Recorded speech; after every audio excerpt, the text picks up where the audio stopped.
MCA BCA BCom computer కోర్సులో 100% placement లభించే ఏకైక డిగ్రీ కాలేజ్ కూకట్పల్లిలోని iCreate degree college. Management quota అనే అనుకున్నా కానీ యాబ్సెంట్ ల్యాండ్ లార్డ్ కానీ కూడా ఇప్పుడు అర్థమవుతుంది అధ్యక్ష.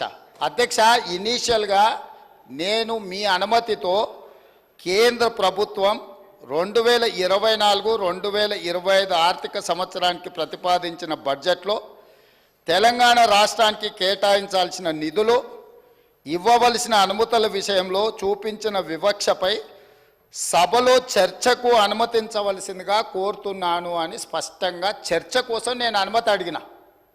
వారు తీర్మానం ప్రవేశపెట్టినరు, తీర్మానం మాకు ఇవ్వలేదు.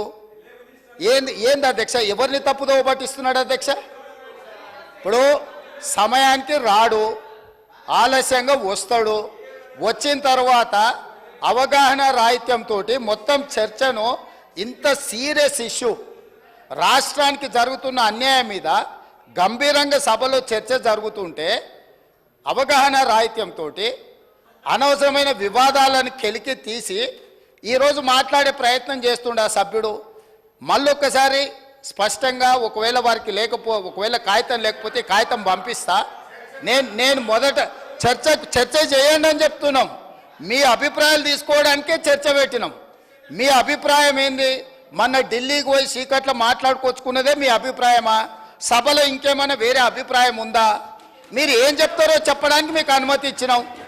అది చెప్పకుండా వివాదాలు చేసి ఏదో ఒకటి మాట్లాడితే మీరు సభలో నుంచి బయటికి పంపిస్తే అబ్బా బతుకురా జీవుడా అని తప్పించుకొని పారిపోదామని ఇట్లాంటి ప్రయత్నాలు చేస్తున్నారు అధ్యక్ష.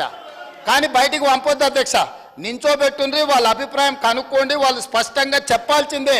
తెలంగాణ ప్రజల ముందల వాళ్ళని నించోబెట్టుండే అధ్యక్ష.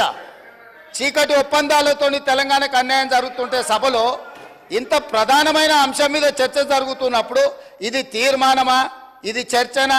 స్పష్టంగా చర్చ అని నేను చెప్పిన అధ్యక్ష. కావాలంటే మీరు రికార్డులు తిరిగేసుకోండి, చర్చలో పాల్గొనండి. చర్చలో పాల్గొన్న తర్వాత ప్రభుత్వం వైపు నుంచి తీర్మానం ప్రవేశపెట్టాలని ఒకవేళ ప్రభుత్వం అనుకుంటే మీరందరూ సూచన చేస్తే ఈ చర్చను మీరు తీర్మానం కింద ఒకవేళ మలుద్దామా? మీరు యువర్ ఎట్ యువర్ ఫ్రీడమ్, మీరు సజెషన్ ఇవ్వండి. గవర్నమెంట్ ఓపెన్ మైండ్తో ఉంది. మీరు ఏమైనా సజెషన్ ఇస్తే తీసుకోవడానికి, అంతే తప్ప ఆయన మంత్రి చేయలే, ఈయన మా నాయన నాకేమో ఇట్లా ఉచితంగా కుర్చీలు ఇచ్చి చదువు రాకపోయినా తీసుకొచ్చి మంత్రులను చేయలే. మా నాయన చదువు రాకపోయినా సంధ్య లేకపోయినా మాకు మంత్రులను చేసి ఇంట్లో కూర్చోబెట్టలే. మేము కష్టపడి కింద నుంచి జిల్లా పరిషత్లో పనిచేసినాం, శాసన మండలిలో పనిచేసినాం, శాసనసభ్యుడిగా పనిచేసినాం, పార్లమెంటు సభ్యుడిగా పనిచేసినాం, ఈరోజు ముఖ్యమంత్రిగా పనిచేస్తున్నాం అధ్యక్ష. ఇదంతా స్వయం కృషితోని కష్టపడి తెలుసుకొని అవగాహన కల్పించుకొని సభలకు వచ్చినాం అధ్యక్ష. అయ్య పేరు తాత పేరు చెప్పుకొని ఇందులోకి రాలేదు. కాబట్టి దయచేసి వివాదాల వైపు చర్చ వద్దు. మీరు ఈ చర్చలో పాల్గొనండి. ఈ చర్చలో పాల్గొని మీ అభిప్రాయం చెప్పండి.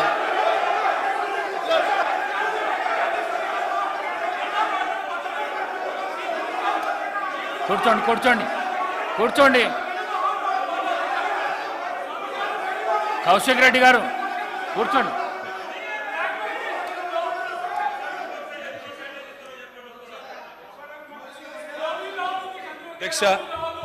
అధ్యక్ష ముఖ్యమంత్రి గారికి అధ్యక్ష మీ నాయకుడు మాట్లాడుతుండవు జరా. అధ్యక్ష ఎవరు మాట్లాడినా హౌస్ ఆర్డర్లో మీరే పెట్టాలి అధ్యక్ష. వాళ్ళని కూడా కంట్రోల్ చేయాలి. మీరు మమ్మల్నే కాదు. పెడతలేరు సార్. అధ్యక్ష ముఖ్యమంత్రి గారికి సహనము, సంయమనము, ఓపిక ఉండాలి అధ్యక్ష. మాటికి ఓపిక కోల్పోయి ఈ రన్నింగ్ కామెంటరీ అవసరం అధ్యక్ష. నేను కూడా అనొచ్చు అధ్యక్ష. పేమెంట్ కోటాలో ముఖ్యమంత్రి పదవి కొట్టేసిన నేను కూడా అనొచ్చు. మాట్లాడడం మేము కూడా మాట్లాడతాం. అయ్యల పేర్లు చెప్పి పదవులు అంటే రాహుల్ గాంధీని అంటుండా, రాజీవ్ గాంధీని అంటుండా నాకు తెలియదు అధ్యక్ష. ఎవరిని అంటుండ అధ్యక్ష? ఆయన ఎవరి గురించి మాట్లాడుతున్నాడు? ఇప్పుడు చాలా నేను గౌరవ సీనియర్ శాసనసభ్యులు